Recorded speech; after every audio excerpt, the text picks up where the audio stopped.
नमस्ते दोस्तों, आपका स्वागत है मेरे इस चैनल पर। दोस्तों, जैसे कि आपको पता है, फिफ्थ काउंसलिंग उत्तराखंड प्राथमिक शिक्षक भर्ती की हो गई थी और मैं आपको एक अपडेट देना चाहता हूं। कल जो अपने उत्तराखंड के शिक्षा मंत्री हैं श्रीमान धन सिंह रावत जी, वो कहीं बैठक में शामिल हुए थे, तो वहां पर चर्चा हुई है कि जो फिफ्थ काउंसलिंग की जो नियुक्ति पत्र हैं वो उनको प्रदान किए जाएँ, यानी कि बहुत जल्द आपको एक बहुत बड़ी खुशखबरी देखने को मिल सकती है स्टेटमेंट द्वारा या फिर नोटिफिकेशन द्वारा आपको देखने को मिलेगा कि जो फिफ्थ काउंसलिंग के विद्यार्थी हैं उन्हें नियुक्ति पत्र प्रदान किए जाएंगे। ऐसी जहां तक है अभी तक सूचना प्राप्त हुई है और ये एक बहुत अच्छी खबर जिन्होंने फिफ्थ काउंसिलिंग में शामिल लिया था, लेकिन एक बुरी खबर कह सकते हैं एनआईएसडीएलएड वालों के लिए जो जो इस काउंसिलिंग के साथ इनके साथ भी कम्पीट कर सकते थे। अब ये हुआ क्यों, ऐसा क्यों हुआ कि जो जब ये फिफ्थ काउंसलिंग जो उत्तराखंड उच्च न्यायालय के जज थे, क्या कहते हैं, थपियाल जी, उनके द्वारा यहाँ पर कहा गया था कि फिफ्थ काउंसलिंग कोर्ट के अधीन है, तो ऐसा क्यों किया गया। अब ये बात जो है इसलिए हुआ है कि उनको लेटर इसलिए दिया जा रहा है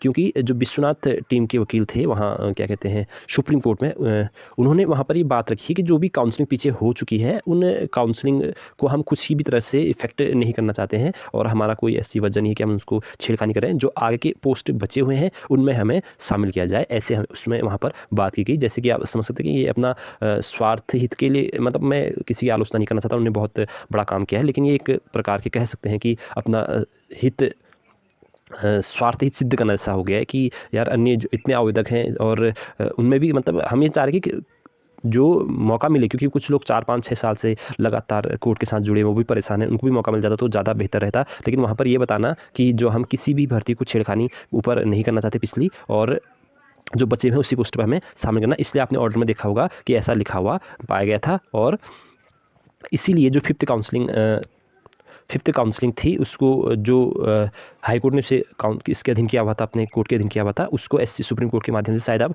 हटा दिया जाएगा और उनको नियुक्ति पत्र दिए जाएंगे। तो ये थोड़ा सा मुझे गलत लगा यहाँ पर ये ऐसा बता देना। अभी आवेदकों की संख्या लगभग 800-1100 के बीच में है। अब मैं मुख्य उद्देश्य दोस्तों, और उनके लिए भी शुभकामना है जिन्होंने इस फिफ्थ काउंसलिंग में भाग लिया था और जिनका इसमें नाम आया था, तो उनको नियुक्ति पत्र बहुत जल्दी मिलने जाएंगे। ये बहुत उनको ढेर सारा। अब मैं जो मुख्य बिंदु पर आता हूँ, जिसके लिए मैं कट ऑफ बताया था मैंने पिछली वीडियो में कि कट ऑफ बताऊंगा, तो मैं डीपली दिखाना तो मैं नहीं चाहूँगा, लेकिन मैं सिर्फ 2 ही चीज़ बताता हूँ आपको। अगर आपको इसकी पीडीएफ चाहिए या किसी भी डिस्ट्रिक्ट की पीडीएफ चाहिए गुणांक की, तो आप मेरे डिस्क्रिप्शन में टेलीग्राम लिंक है, मैं उसमें मुझे मैसेज कर उसमें जाकर के मैसेज कर देना, तो मैं आपको वहाँ पर वीडियो प्रोवाइड करूँगा।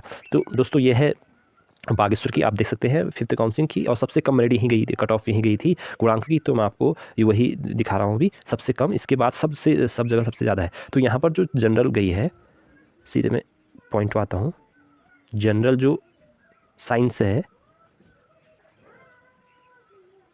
वो गई है 66.8।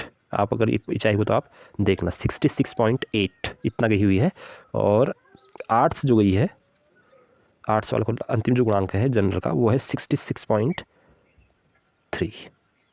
तो ये गुणांक बना हुआ है आपका अभी तक। तो दोस्तों आप कह सकते हैं कि आप ये मत समझना कि सबका इसमें नाम आ जाएगा, क्योंकि जैसे ही एनएसडीएल वाले इसमें शामिल होंगे, पैटिशनरी होते हैं तो कट ऑफ थोड़ा कम जाने की उम्मीद रहेगी, लेकिन आवेदक सभी शामिल होते हैं तो कट ऑफ ये 100% इसमें जहाँ तक होगी जो जनरल होगी, क्योंकि जनरल की 200 अगर 268 पर, ओनली 278 पर ही ये करते हैं, तो 278 पर भी क्या क्या होगा देखो।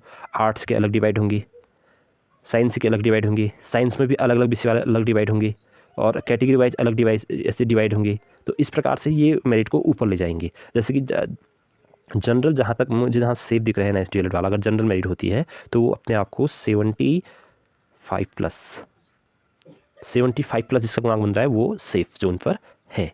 और इससे आप 5-5 हर कैटेगरी वाले लगभग 4 या 5 अपना गुणांक कम कर ले जनरल को छोड़कर, लेकिन जनरल मेरिट लगभग इतनी बननी है, 75 गुणांक जाएगा ही जाएगा, क्योंकि जैसे ही डीएलएड वाले एनएसडीएल वाले शामिल होंगे वो इस गुणांक को उछालेंगे, क्योंकि ऐसे कैंडिडेट बहुत शानदार कैंडिडेट आपको देखने को मिलेंगे। मैंने तो एक कैंडिडेट ऐसा देखा था जिसके सीटेट पर 135 नंबर थे, बता सकते हो, 135 नंबर लेके आया था 150 में से, और वैसे डीएलएड में अच्छे खासे 80% थे। सो ऐसे कैंडिडेट जो एक ही मेरी नज़र में है, जबकि मेरे फ्रेंड सर्कल में कम ही लोग होंगे अभी, तो अभी ऐसे आपको कितने भी देखने को मिल जाएंगे। तो अभी तक अपने आप को अगर ये जनरल बन जाता है तो आप समझ लो कि 75 प्लस ही आप क्या होंगे, सेफ होंगे।